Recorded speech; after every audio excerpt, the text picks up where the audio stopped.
আনবে আমার তরে।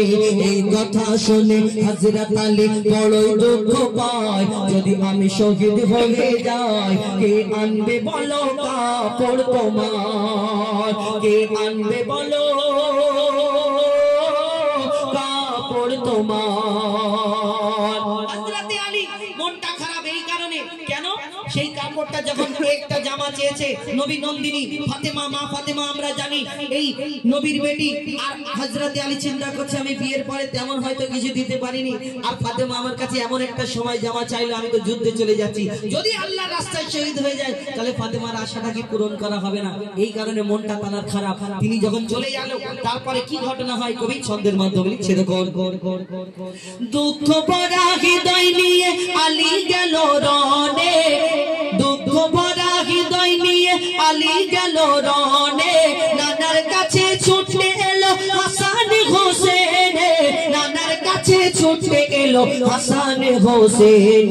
কি বলে আব্বুর কাছে নতুন কাপড় চেয়েছে আম্মি জান, তাই আব্বুর মনটা খুবই খারাপ ছিল যে সে পেরেশান, আব্বুর মনটা খুবই খারাপ ছিল যে সে পেরেশান। এই কথা শুনে দয়ার নবী কান্না থামে না, কি ভুল করলো ফাতেমা, কি করলে বলো বেটি আমার, কি করলে বলো বেটি আমার। স্বামীর মনে মা বোনেরা ব্যথা দিও না, আমার নবীর ঘোষণা ঘটনা শোনো মা ফাতেমা। আমার নবী শোনার পরে বড় কষ্ট পায়, আমার ফাতেমা আমার বেটি আলী, আমার ফাতেমার জন্য তার স্বামী মনে কষ্ট পেয়েছে, আমার দয়ার নবী কেঁদে ফেলে। এখন ডিজিটাল যুগ, স্বামীদের সঙ্গে কিভাবে কথা বলে আমার মা বোনেরা, এখন দেখবেন মাথা খারাপ হয়ে যাবে শুনলে। আর আগেকার স্বামীরা যদি কাজ থেকে ফিরে আসতো তাকে একটু বাতাস করতো, পানি দিত, জামা কাপড় যা লাগবে সামনে হাজির করে দিত, একটা গামছা দিত। কিন্তু এখন কাজের যদি চাপ থাকে, বেগ থাকে, যদি মা বোনেদের কাছে বলা যায় থাকো মনির মা কচির মা আমার ওই গামছাটা কোথায়, তখন জোর গলা আমার চোখ নেই ওইখানে দড়িতে রাখা রয়েছে, দেখা পাও না, জোর করে কথা বল বলো। যখন ভিতরে গিয়ে আওয়াজ হবে গুড়গুড় করে, তখন মনে করবে হ্যাঁ আল্লাহ একবার সুযোগ দাও, পা দুটো জড়িয়ে ধরে পড়ে থাকা, জীবনে কোনোদিন আমার স্বামীকে জোর গলায় কথা বলবে বলছো বলো, কোনো অসুবিধা নেই।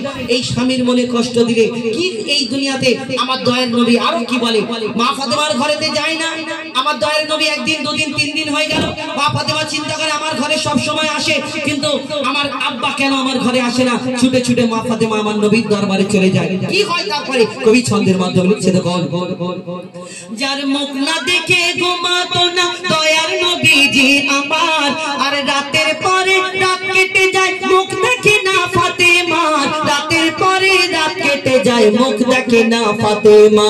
মা ফাতেমা ছুটে এলো আব্বা জানের কাছে, তবু বেটির মুখ দেখে না পিছন ফিরে আছে, তবু বেটির মুখ দেখে না পিছন ফিরে আছে। বলছে নবী ও গো বেটি বাড়ি ফিরে যাও, আগে স্বামীর কাছে ক্ষমা চাও, তবে করবে ক্ষমা আল্লাহ আমার। কি বলছে নবী, বলছে মা ফাতেমাকে তবে করবে ক্ষমা আল্লাহ আমার। স্বামীর মনে মা বোনেরা ব্যথা দিও না, আমার নবীর ঘোষণা ঘটনা শোনো মা ফাতেমা। হযরত আলী ঘরে ফেরার পরে মা ফাতেমা সব ঘটনা বলে, আমার আব্বা আমার প্রতি কষ্ট পেয়েছে, তোমার মনে কষ্ট দিয়েছি। পা দুটো জোড়ে ফাতেমা ঘরে চলে যাবার পরে দরজাতে বন্ধ করে হাও হাও করে কাঁদে, আমার স্বামী কখন আসবে অপেক্ষা করে। স্বামী আসার পরে পা দুটোকে ধুইয়ে দিয়ে যা প্রয়োজন মিটিয়ে দেওয়ার পরে পা দুটোকে ধরে হাও হাও করে কাঁদে, আমার আব্বা কষ্ট পেয়েছে। তখন হযরত আলী বলে আমি তো এই কারণে কষ্ট পাইনি যে তুমি আমার কাছে চেয়েছো, কিন্তু কষ্ট তো আমি এই কারণে পেয়েছি আমি তোমাকে দিতে পারবো না বলে। তাই হযরত আলী মা ফাতেমাকে নিয়ে আমার নবীর দরবারে পৌঁছে যায়। কি হয় তারপরে, আর আমার নবী সেদিন কি এই উম্মতের শিক্ষার জন্য মা ফাতেমাকে কি বলে লিখছে দেখো, যুদ্ধ হতে হযরত আলী এলো যখন ঘরে, চাইছে ক্ষমা মা ফাতেমা পা দুটোকে ধরে, চাইছে ক্ষমা মা ফাতেমা পা দুটোকে ধরে, ক্ষমা করে দাও আমারে আর করব না এমন ভুল, তোমার মনে ব্যথা দিলে ব্যথা পাবে খোদার দিলে ব্যথা পাবে খোদার রাসূল। আলী ফাতেমা হাসান হোসেন নবীর কাছে যায়, নবী মোর দেখে শান্তি পায়। এমন ভুল কখনো করো না গো আর, এমন ভুল কখনো করো না গো আর।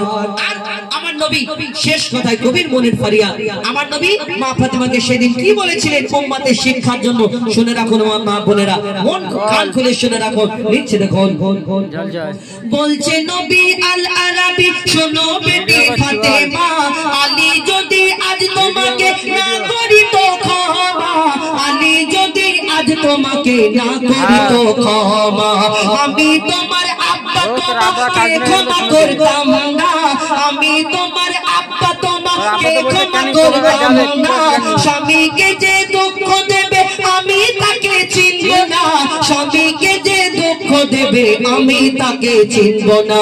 কেমন শিক্ষা দিয়ে গেল নবী তো জাহান, শুনে রাখ মইদুল ইসলাম, ভুল ছিল না মা ফাতেমা। স্বামীর মনে মা বোনেরা ব্যথা দিও না, আমার নবীর ঘোষণা ঘটনা শোনো মা ফাতেমা, ঘটনা শোনো মা ফাতেমা, ঘটনা শোনো মা ফাতেমা।